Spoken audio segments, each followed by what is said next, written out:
শিয়াল আসলে এক মুখ দিয়ে কলা ফেলে দিল।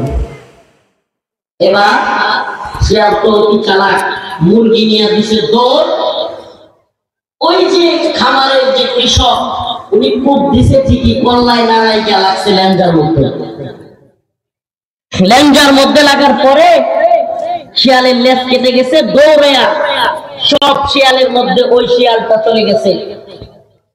ঘটনাক্রমে ওই শিয়ালটা ছিল শিয়ালের দলের লিডার নেতা, শিয়ালের দলের লিডার নেতা। এখন সব শিয়ালরা বলতেছে, লিডার নেতা আপনার লেজ কাটা কেন?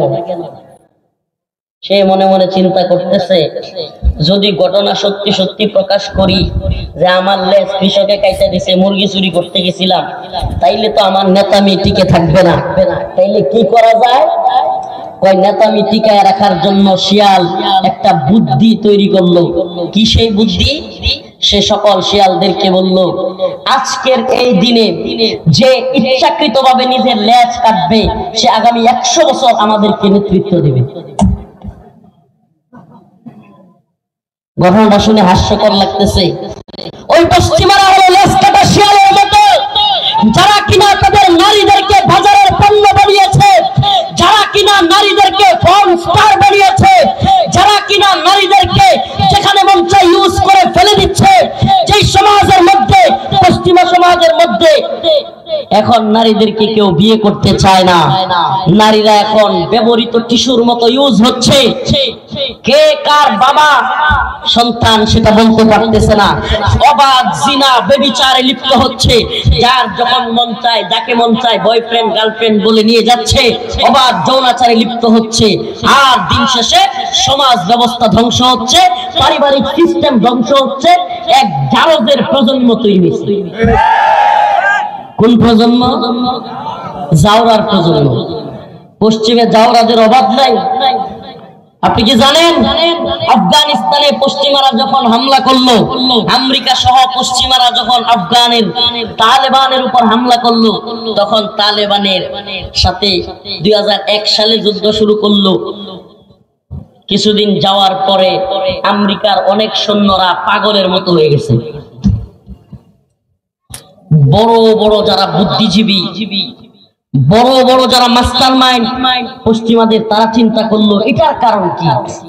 তারা কারণ বের করে যেটা দেখলো, যেই সমস্ত সন্তানদের বাবা মার ঠিক আছে, এদের অন্তরের মধ্যে সাহস বেশি থাকে, এরা যোদ্ধা হয়, এরা সাহসী হয়। কিন্তু যেগুলোর জন্মের ঠিক নাই, এগুলো যোদ্ধা হয় না, ভীত হয়, কাপুরুষ হয়। তাইলে এই উপমহাদেশের মুসলমানদের জন্মের ঠিক আছে, কথা কয় না, বাবার ঠিক আছে, মার ঠিক আছে, কিন্তু ওই পশ্চিমা নারীবাদীদের জন্মেরও ঠিক নাই, বাবা কেডা মা কেডা এটাও ঠিক নাই। কে কার সাথে কখন যাচ্ছে, কে কার বিছানায় কখন ঘুমাচ্ছে, এটার কোনো ঠিক ঠিকানা নাই। বাপেরও ঠিক নাই, মারও ঠিক নাই। সন্তান হয় জাউরা, ওগরও লেজ কাইতে গেছে।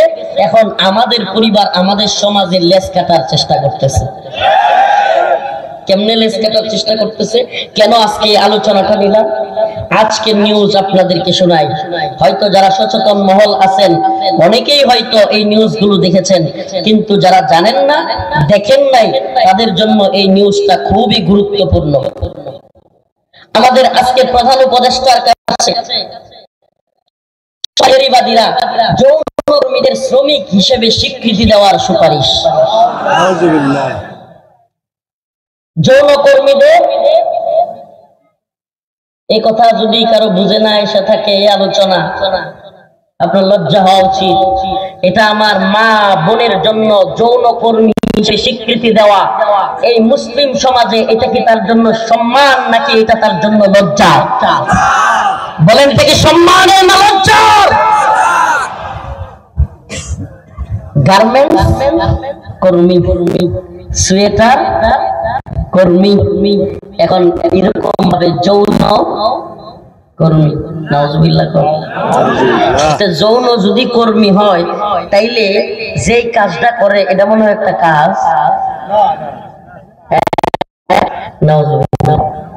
যৌন কর্মী বলতে হবে এবং এবং এটা শুধু সুপারিশ নয়, এটা প্রধান উপদেষ্টার কাছে চলে গিয়েছে এবং এটার বাস্তবায়নের এক নীল নকশা চলছে। নাউজুবিল্লাহ বলেন। এটা তো শুধু এই কথা বললাম, আরো আপনাদেরকে জানিয়ে দেয়া যায়, মুসলমান খুব সচেতন থাকতে হবে।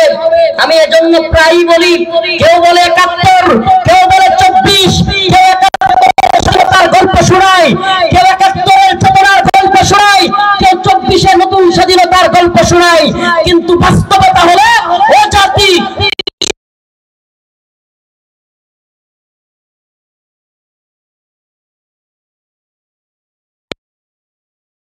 নিরিখে বলো ৭১ পাকিস্তান থেকে আমরা মুক্ত হয়েছি ঠিকই, কিন্তু ৭১ থেকে ২০২৪ পর্যন্ত ভারতের গোলামির মধ্যে আবদ্ধ ছিলাম।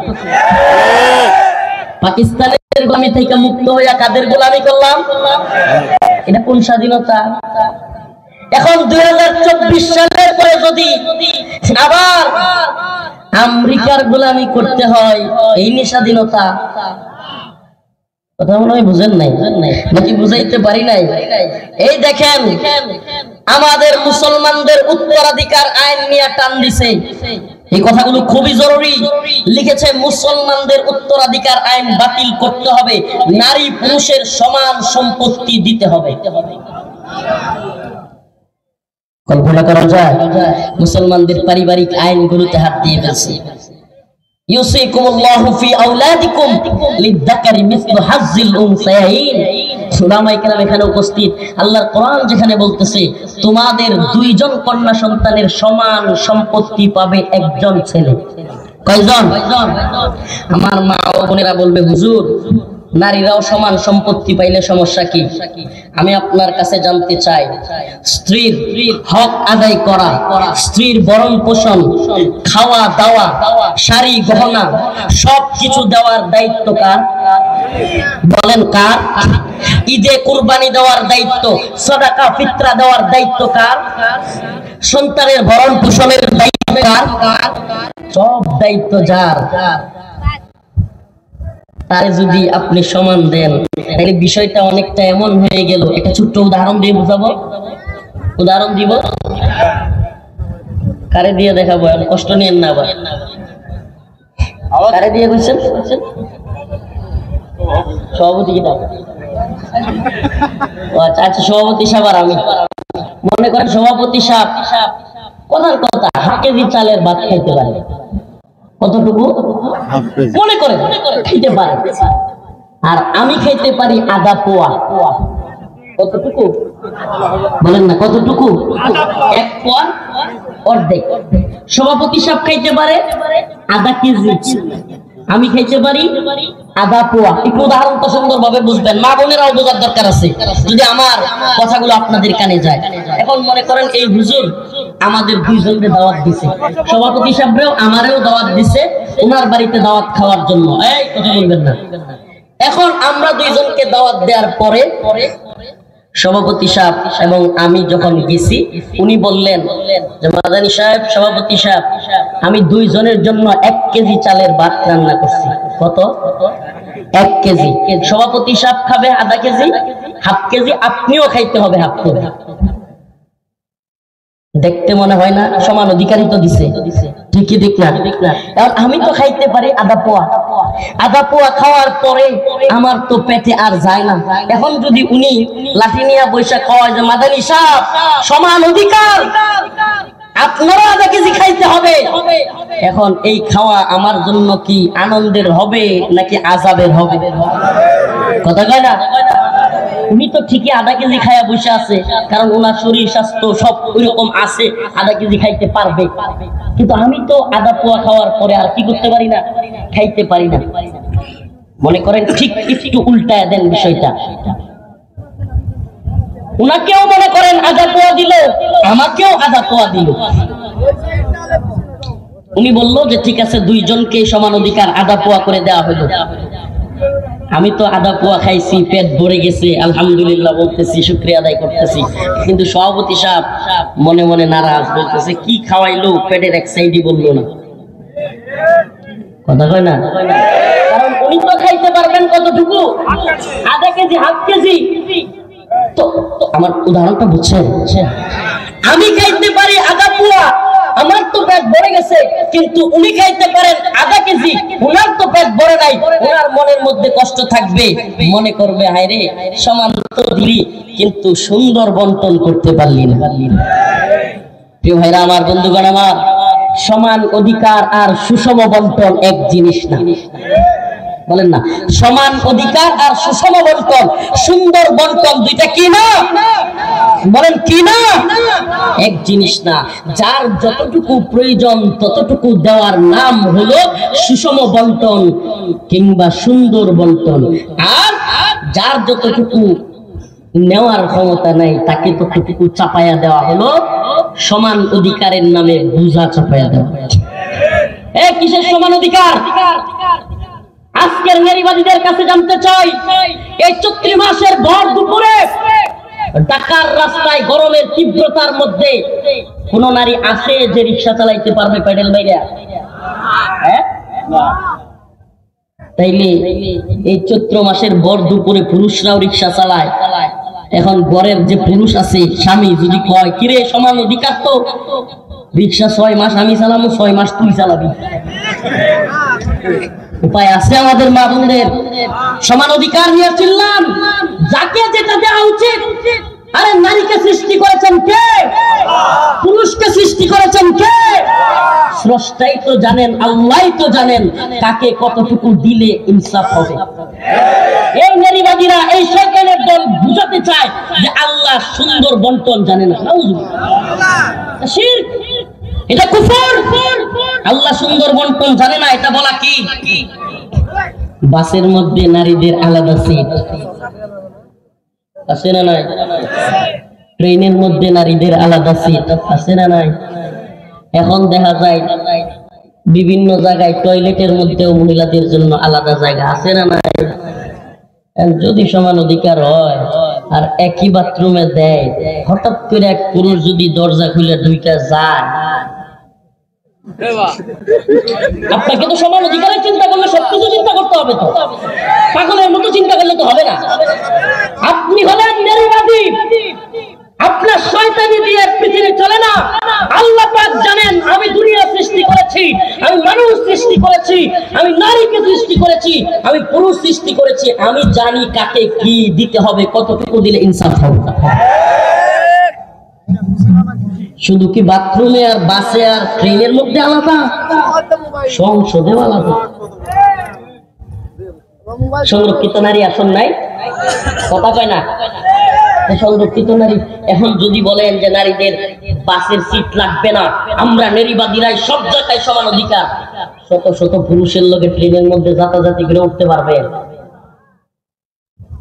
উঠতে পারবো আমাদের মা বোনেরা? এটা কোন ধরনের শয়তানি? এই সমান অধিকার। এবার আসেন আরেকটু সুন্দর ভাবে ব্যাখ্যা করে আপনাকে বলি। একটা পুরুষ সে বাবার কাছ থেকে সম্পত্তি পায়, কিন্তু তার খরচ তার স্ত্রীর পিছনে, শাড়ি গহনা খাবার দাবার সবকিছু করা লাগে কি লাগে না? বউয়ের বাইরে দেওয়া লাগে, বউর বোনেরও দেওয়া লাগে, নাইলে তো নিজের বাইরে দাও, নিজের বোনের দাও, আমার ভাই বোনের দেয় না, ঠিক কিনা? কমন করছে তো এরকম দেওয়া লাগে। তার মধ্যে সন্তানের ভরণ পোষণ আছে না নাই? সবকিছু করা লাগে কি লাগে না? ঈদ আসলে ঈদের মধ্যে কুরবানি করো, যাকাত দাও, ফিতরা দাও, সংসার চালাও, বাবা মাকে দেখো, ভরণ পোষণ, স্ত্রীর সন্তানের সব দায়িত্ব কার? বন্ট পাইছে কয়টা? কিন্তু নারী তো খালি স্বামীর এখান থেকে পায় না, সরি বাবার বাড়ি থেকে পায় না, স্বামীর কাছ থেকেও। কথা কন না? তার খরচ আসেনি? তার কি খরচ? তার কি খরচ? ইসলামে তাকে ভরণ পোষণের দায়িত্ব দেওয়া হয় নাই। ওলামায়ে কেরাম এখানে আছেন, ইসলামী শরিয়া একজন নারীকে তার সন্তানের ভরণ পোষণের দায়িত্ব দেয় নাই, এমনকি তার নিজের ভরণ পোষণের দায়িত্ব আমি ঠিক না?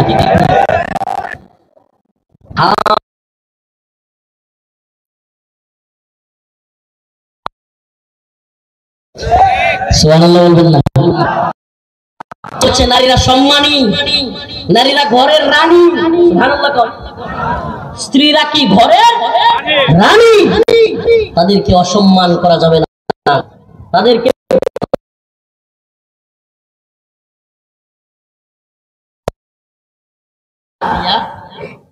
আমরা সমান অধিকার চাই। এ নারীবাদীর দল আমাদের মা বোনদেরকে এই বিভিন্ন ধরনের কাজের মধ্যে পুরুষদের সাথে প্রতিযোগিতায় লাগাইতে চায়। মেইলি স্বভাব বাদ দিয়া, আল্লাহ মাফ করুক, অনেক বোনেরা কষ্ট হয় করে, যে সমস্ত মা বোনেরা চাকরি করে এদের মেইলি স্বভাব চলে যায়, পুরুষত্বের স্বভাব চলে আসে। দেখেন মেয়েলি স্বভাব কি, আল্লাহ প্রদত্ত ভাবে একটা মেয়ে লাজুক হবে। সুবহানাল্লাহ। মেয়েলি স্বভাব কি, আল্লাহ প্রদত্ত ভাবে সে লাজুক হবে, আল্লাহ প্রদত্ত ভাবে তার শরীর নরম হবে, আল্লাহ প্রদত্ত ভাবে সে ঘরের কাজ করবে। এটা মেয়েলি স্বভাব। কিন্তু যখন একটা পুরুষ এবং একটা নারী দুইজন চাকরি করে, স্বামী এবং স্ত্রী, মেয়েলি স্বভাব থাকে না। দুইজনে অফিস করে আসে, এরকম ভাবে একটা মিল্লা দিয়ে দুইজন শুয়ে যায়, স্বামী স্ত্রীর কাছে যায়, যাও যাও যাও, ঘুম ধরছে যাও। এমনকি ওই বাচ্চা লালন পালনের ক্ষেত্রেও ওই দুইজন মিলে অফিস করে, বাচ্চারে বাড়িতে বুয়ার কাছে রাখা যায়। ওই বুয়ার যে চরিত্র, ওই বাচ্চারও সেই চরিত্র হয়। ওই যে মায়ের আদর পায় নাই, সময় নিয়ে মায়ের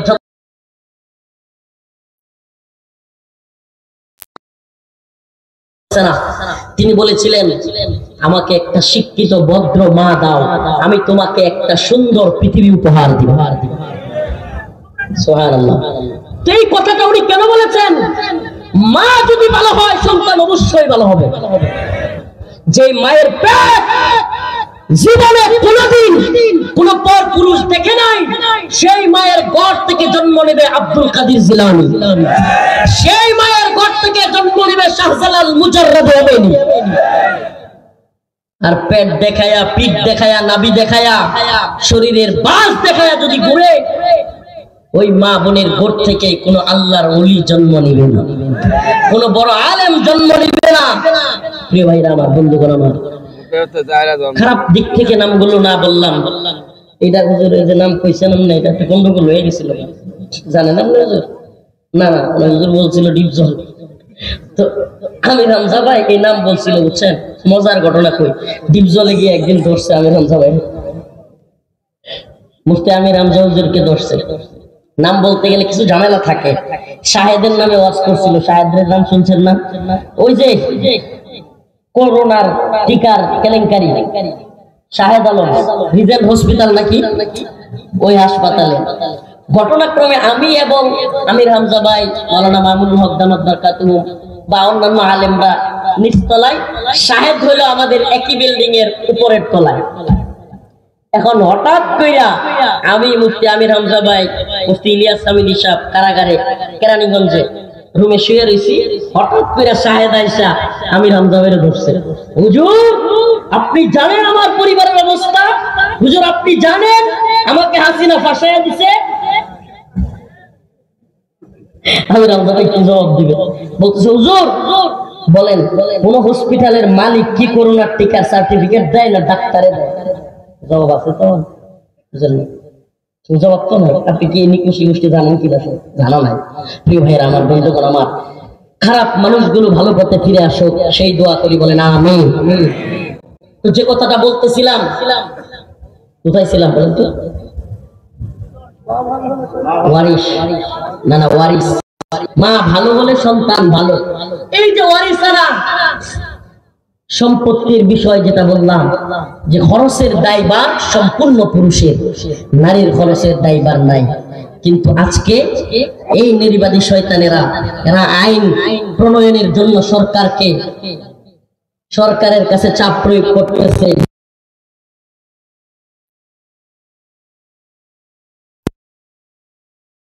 সকল ধর্মের জন্য অভিন্ন পারিবারিক আইন প্রণয়ন করতে হবে।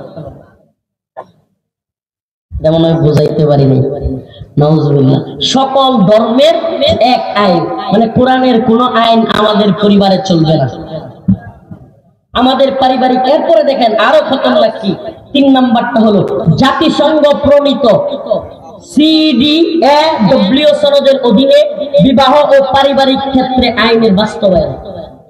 মানে জাতিসংঘ নামের কুফরি সংস্থা যে আইন তৈরি করেছে সেটা আমাদের এই বাংলাদেশেও ঢুকাইতে হবে, এবং ইসলামিক যে আইনে বিবাহ শাদী হয়, যে আইনে রেজিস্ট্রি হয়, একে অপরের আলাদা হয়, আমি শব্দটা ইউজ করতেছি না, বিবাহিতদের জন্য এই শব্দ কম ইউজ করা চাই প্রিয় ভাইয়েরা আমার। তো এই যে আইন, এটা তাদের আদলে তৈরি করতে হবে। আমাদের জানতে মনে চাই এটা কি মগের মূল্য? আপনি আমাদের মা বোনদেরকে যৌনকর্মী বইলা অধিকার দিবেন? যৌনকর্মী বলা এটা কি মা বোনদের জন্য অধিকার নাকি লজ্জা? আবার বলেন, অধিকার নাকি লজ্জা? আমি বলি সরকার যদি প্রকৃত পক্ষে নারীদের সম্মান দিতে চান, নারীর অধিকার দিতে চান, সবচাইতে বাজে কালচার যেটা আমাদের মা ও বোনেরা বাবার যে সম্পত্তিটা ওয়ারিসে পাওয়ার কথা এইটাও বর্তমানে ভাইয়েরা দেয়। আমাদের দেশে নেত্রকোনায় আছে, আপনাদের অঞ্চলে আছে কিনা জানি না, আছে আছে। এই নারীবাদীর দল পারলে চিল্লাচিল্লি বাদ দিয়া ইসলাম যতটুকু অধিকার নারীদেরকে দিয়েছে সরকার যেন সেটা বাস্তবায়ন করে। কেন মেয়েদের অধিকার কর্ম করা হবে? কেন আমাদের মা বোনদের যতটুকু ন্যায্য পাওনা সেটা দেওয়া হবে না? তুমি তোমার বাপের ঘরতে হইছ, মেয়েটাও তো বাপের ঘরতে হয়েছে, ঠিকই ঠিক না? তো ওই মা ওই বোন যতটুকু পাবে তাকে ততটুকু বুঝাইয়া দাও। সেই নারীবাদীরা এগুলো নিয়ে কাজ করবে না। এই নারীবাদীরা আমাদের মা বোনদেরকে পতিতালয়ে নিয়ে যৌনকর্মী বইলা অধিকার আদায় করতে চাইবে।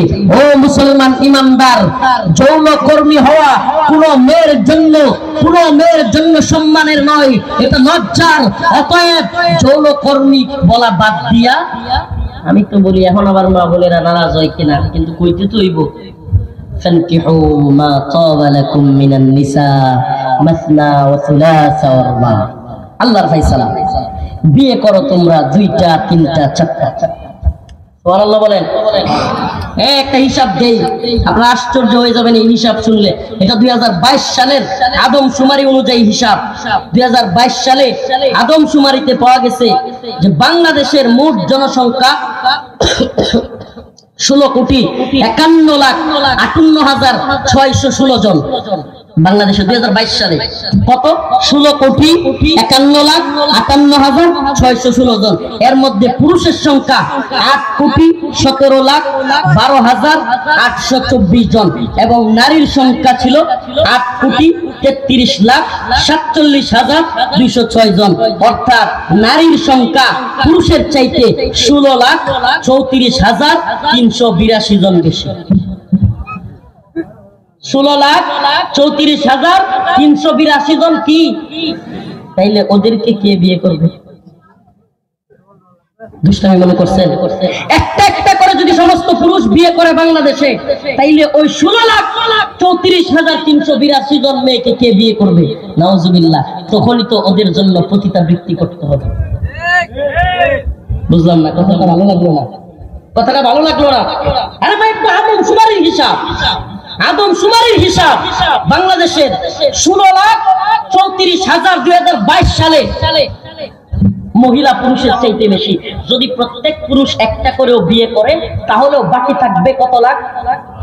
16 লাখ নারী বিয়ের বাকি থাকবে। এখন আমাদের অনেক যুবক যে বিয়ে করতেই ডরায়, একটা একটা করেও যে সবগুলো করে নাই, এগুলোর কি হবে? ভালোভাবে বুঝবার চেষ্টা করেন। নারীর অধিকার প্রতিষ্ঠা করতে চান, আল্লাহর অধিকার প্রতিষ্ঠা করেন। আল্লাহ বলছেন মাসনা ওয়া সুলাসা ওয়া রুবা, দুইটা, তিনটা, চারটা পর্যন্ত তোমরা বিয়ে করো। সুবহানাল্লাহ বলবেন না? সমাজে আজকে আমি পোস্ট করছি ফেসবুকে, পোস্ট করছি, অনেকে এটা নিয়ে মজা করতেছে, অনেকে সিরিয়াসলি নিছে। আমি ফেসবুকে আজকে আমার ভেরিফাইড ফেসবুকে লিখলাম, নারী অধিকারের নামে আমাদের মা বোনদেরকে যৌনকর্মী বলে লজ্জিত না করে রাষ্ট্রীয়ভাবে মাসনা দ্বিতীয় বিয়েকে সহজ করার ব্যবস্থা করুন, তাহলে আর কোনো যৌনপল্লী লাগবে না, কোনো অধিকারের প্রশ্ন আসবে না। আমাকে বলেন, যৌনকর্মী, যৌনপল্লীতে একটা বোন সে সম্মানী নাকি স্বামীর কাছে একটা স্ত্রী বেশি সম্মান? ওই যৌনকর্মীকে তো কিছু টাকা দিয়া টাইম পাস করে চলে আসবে, কিন্তু একটা নারী জীবন ভর তার জীবন সঙ্গিনী, 2টা হোক 3টা হোক 4টা হোক জীবন সঙ্গিনী, তাকে নিয়ে ঘুরতে যাবে, তাকে নিয়ে খাবে, তাকে নিয়ে আনন্দ করবে, তার সাথে সুখ দুঃখ ভাগাভাগি করবে। কিন্তু যৌনকর্মীদেরকে এগুলো সুযোগ আছে? কথা বলেন, সুযোগ আছে? তাহলে এই যে যৌনাচার, এগুলো তো বাস্তবিক লজিক্যাল কথা বললাম। আর আল্লাহর কোরআনের শাস্তি কি? الزانية والزاني فجلدوا كل واحد منهما 100 جلدة। আল্লাহ পাক বলেছেন الزانية والزاني فجلدوا كل واحد منهما 100 جلدة। ব্যভিচারী পুরুষ এবং নারী যদি জিনা করে, বিবাহিত হলে এই পর্যন্ত কুইটা মাটির নিচে পাথর দিয়া হত্যা করতে হবে, রজম মেরে। আর যদি অবিবাহিত হয়, ফাজিলিদু কুল্লা ওয়াহিদিন মিনহুমা 100 জালদা, 100 বেত্রাঘাত পাছার মধ্যে এত জোরে মারতে হবে, পাছা নিয়ে যেন টেবিলের মধ্যে বইতে না পারে, চেয়ারের মধ্যে বইতে না পারে। চিন্তা করছেন শাস্তি? এখন আমাকে বলেন, রাষ্ট্রীয়ভাবে যদি পতিতালয়ের লাইসেন্স দেওয়া হয়, রাষ্ট্রীয়ভাবে যদি যৌনপল্লীর লাইসেন্স দিয়ে, আপনি জানেন বাংলাদেশে যৌনপল্লীর লাইসেন্স আছে? আশ্চর্য হয়ে যাচ্ছেন, কথাগুলো কমন পড়তেছে না।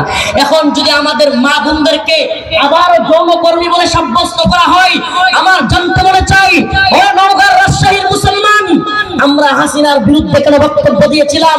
আমরা আওয়ামী লীগের বিরুদ্ধে কেন বলেছিলাম? আমরা ভারতের বিরুদ্ধে কেন বলেছিলাম?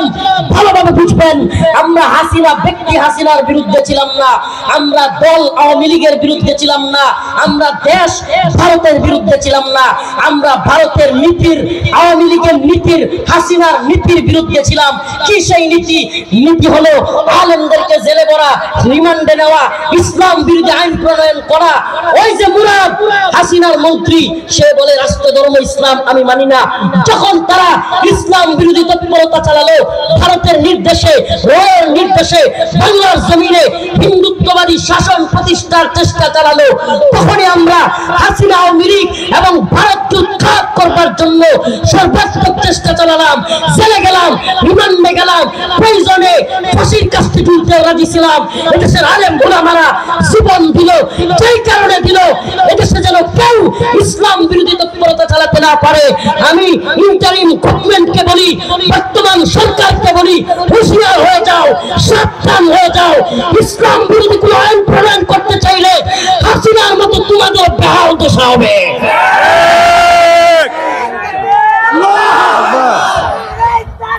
Allahu Akbar. Ziyad Sabda. Ziyad Sabda. Allahu Akbar. আমরা পাকিস্তানের গোলামি মানি নাই, আমরা ভারতের গোলামিও মানি নাই, আমরা আমেরিকার গোলামিও মানব না। এদেশে কোনো পাকিস্তানের দালালি চলবে না, এদেশে ভারতের দালালি চলবে না, এদেশে আমেরিকার দালালি চলবে না। হাসিনা ভারতের দালালি কইরা যদি রান্না করা খাবার তুইয়া ফলায় যাইতে হয়, আপনারা কিন্তু, ভারত তো একটু কাছে আছে, আমেরিকা কিন্তু অনেক দূর, আমেরিকা কিন্তু অনেক দূর। আরে রফিকুল ইসলাম মাদানীরা জেলে গিয়েছে, রিমান্ডে গিয়েছে, আল্লাহ না করুক প্রয়োজনে দ্বীনের জন্য, ঈমানের জন্য বারবার যাব, শতবার যাব, কিন্তু বাংলার জমিনে ইসলাম বিরোধী কোন আইন বাস্তবায়ন করতে দিব না ইনশাআল্লাহ। হে নওগাঁর মুসলমান, রাজি আছো তো ইনশাআল্লাহ? নারী অধিকারের নামে আমাদের মা বোনদেরকে যৌনকর্মী বলে এই সমস্ত ভণ্ডামি আর শয়তানি বন্ধ না করলে পুরো বাংলাদেশ তাওহীদবাদী জনতাকে নিয়ে আমরা অচল করে দিব। রাজি আছেন ইনশাআল্লাহ? আর কোন তথাকথিত বিপ্লব নাই, এবার হবে কোরআনের বিপ্লব। আর কোন তথাকথিত বিপ্লব নাই, এবার হবে কোরআনের বিপ্লব, সুন্নাহর বিপ্লব, যে বিপ্লবের মধ্য দিয়ে আমাদের বাংলাদেশেও কোরআনের শাসন চলবে। রাজি আছেন ইনশাআল্লাহ? এরা হলো জনগণের দাস, জনগণ যেই দিকে যায় এরাও সেই দিকে যায়। জনগণ ফিলিস্তিনের পক্ষে, এরাও ইসরায়েলের বিরুদ্ধে একটা পোস্ট মারছে, বিবৃতি দিয়ে দিছে। কিন্তু বলেন যে ইসরায়েল ফিলিস্তিনে হামলা করতেছে, ঠিক আছে, কিন্তু ইসরায়েলকে ড্রোন দিচ্ছে কে, মিসাইল দিচ্ছে কে, অস্ত্র দিচ্ছে কে, গোলা বারুদ দিচ্ছে কে, বিমান দিচ্ছে কে, হেলিকপ্টার দিচ্ছে কে? সকল সাপোর্ট দিচ্ছে আমেরিকা। ঠিক না? সকল সাপোর্ট দিচ্ছে কে? এখন বলেন আমেরিকার বিরুদ্ধে একটা বিবৃতি দিতে লুঙ্গি আর প্যান্ট গরম হয়ে যাবে। আমেরিকারে আব্বা আব্বা কয়, আমেরিকা কয় জঙ্গি, হেরাও কয় জঙ্গি। আমেরিকা কয় কালেমার পতাকা উড়ানো যাবে না, হেরাও কয় কালেমার পতাকা উড়ানো যাবে না। আমার জানতে মনে চায় মুসলমান, ফিলিস্তিন একটা রাষ্ট্র, এই জন্য আপনি ফিলিস্তিনের পক্ষ নিছেন? আমার কথা মনে হয় বুঝে নাই। কাশ্মীর, মায়ানমার, কেন আপনি আমি ফিলিস্তিনিদের পক্ষ নিয়েছি? ইমানের দাবিতে, কালেমার দাবিতে। কথা কয় না? বাংলাদেশে আমাদের কালিমা লা ইলাহা ইল্লাল্লাহ, রোহিঙ্গা মুসলমানদের মায়ানমারের কালিমা লা ইলাহা ইল্লাল্লাহ, ফিলিস্তিনি মুসলমানদের কালিমা লা ইলাহা ইল্লাল্লাহ, আরাকানের, উইগুরের, চীনের মুসলমানদের কালিমা লা ইলাহা, কাশ্মীরের মুসলমানদের কালিমা লা ইলাহা। বুঝা গেল আমরা ফিলিস্তিনি মুসলমানরা মায়ের খায়, বাংলাদেশ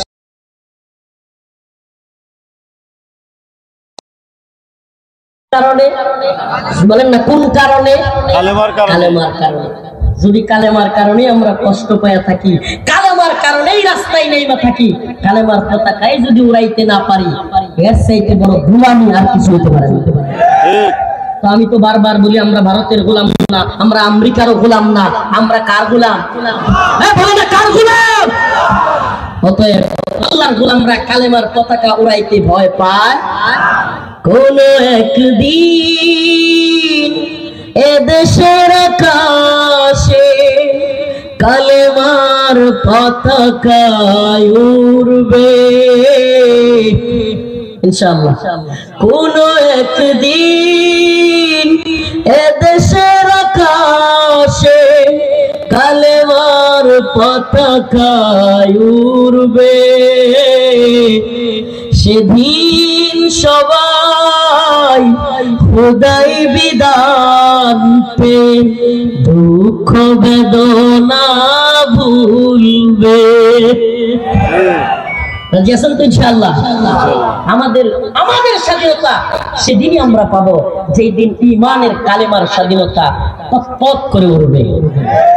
ঠিক আছে ইনশাআল্লাহ? আমরা ৭১-এর স্বাধীনতার পর দেখেছি, দলের দালালি করিয়েন না, নেতার দালালি করেন না, অন্তর থেকে কোন ৭১-এ পাকিস্তান থেকে তো মুক্ত হয়েছে, ভারত থেকে মুক্ত হয়েছে।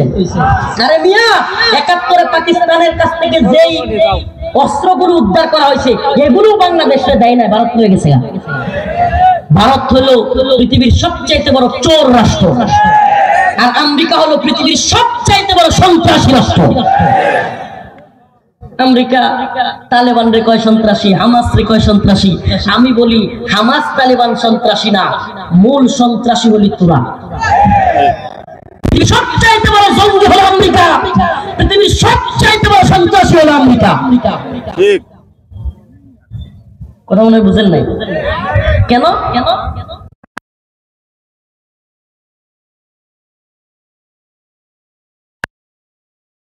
আফগানিস্তানে মুসলমানদের উপর হামলা করেছিল কে? ইরাকে মুসলমানদের উপর হামলা করেছিল কে? ইয়েমেনে মুসলমানদের উপর হামলা করতেছে কে?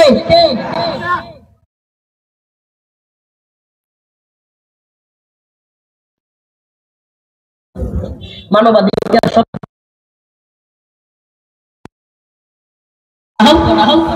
শেষ। এই নেতাদের মানবাধিকার, লক্ষ লক্ষ মুসলমানদেরকে হত্যা করা। এই বর্তমানে ইসরায়েল হলো, আপনাদেরকে একটা মেসেজ দিয়ে যায়, ইসরায়েল হলো ছাগলের ৩ নাম্বার বাচ্চা। ইসরায়েল কি কেমনে? ইসরায়েল আমেরিকার সাপোর্ট ছাড়া ফিলিস্তিনিদের সাথে যুদ্ধ চালায়া দেওয়ার ক্ষমতা নেই। একটা গুড নিউজ আছে, মুমিনের অন্তর প্রশান্ত হবে। আল্লাহ পাক নিজে বলেছেন মুমিনের অন্তর প্রশান্ত হয়। কাতিলুহুম ইউআযিবুহুমুল্লাহু বিআইদিকুম ওয়া ইউখজিহিম ওয়া ইয়াশফি সুদূর কওমিন মুমিনিন। আল্লাহ বলেন যখন কাফেরদেরকে মুমিনরা জিহাদের ময়দানে হত্যা করে, ওয়াসফি সুদুর কওমিল মুমিনিন, তখন মুমিনের অন্তর প্রশান্ত হয়। সুবহানাল্লাহ। একটা গুড নিউজ হলো, আজকে নিউজে দেখলাম একটা সুনির্দিষ্ট নিউজ, হামাসের মুজাহিদরা ইসরায়েলের জায়নবাদী বর্বর বাহিনীর 412টা কুকুরটাকে জানানো হয়েছে। সেনা সাধারণ মানুষরা সেনা 412টা সেনাকে জানানো করেছে। আলহামদুলিল্লাহ। এত মানুষ ফিলিস্তিনের গাজা সাধারণ মুসলমান, সাধারণ মানুষকে, কিন্তু হামাস তাদের মূল ভিড়ে টার্গেট করে। আলহামদুলিল্লাহ। যারা ভেবেছিল হামাস শেষ হয়ে গেছে, মনে রাখবেন আল্লাহ পাকের ঘোষণা, কাম মিন ফিআতিন কালিলা গালাবাত ফিআতান কাসীরাতান বিইذنিল্লাহ। সুবহানাল্লাহি ওয়া বিহামদিহি। আল্লাহ রাব্বুল আলামিন বলেন, কাম মিন ফিআতিন কালিলাতিন গালাবাত ফিআতান কাসীরাতান বিইذنিল্লাহ। ছোট্ট দল যদি আমি আল্লাহর উপর আস্থা এবং বিশ্বাস রেখে বড় দলের বিরুদ্ধে জিহাদ ঘোষণা করে, আমি আল্লাহ সেই ছোট্ট দলকে বিজয়ী করি। সুবহানাল্লাহ বলবেন না? এই তালেবানের বাহিনী কি আমেরিকার কিংবা পশ্চিমাদের নেটোর বাহিনীর চাইতে বড় ছিল? যোদ্ধা বেশি ছিল, বিমান বেশি ছিল।